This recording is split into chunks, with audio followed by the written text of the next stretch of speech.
Ang migrant workers sa Taiwan ay pwede na mag-initiate ng Western Union service sa 7-Eleven. Ihanda ang mga sumusunod. Ang 7-Eleven ay bukas 24 hours a day. Hanapin ang ibon machine. Piliin ang nasa itaas na kulay asul. Piliin ang foreign worker section. Piliin ang bandila. Click ang Western Union logo. Mga kondisyon.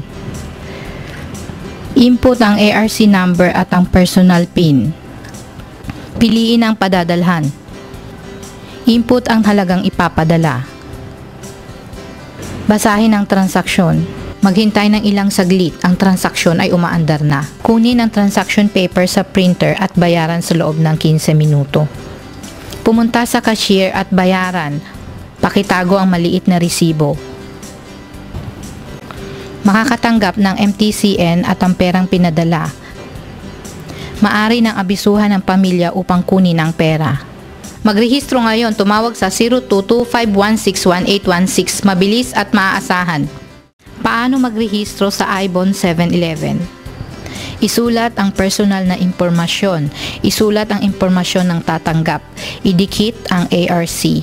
Lagdaan. Makakatanggap ka ng SMS notification na pwede ka nang gumamit sa ibon. Hurry! Mag-apply ngayon. Tumawag sa 0225161816.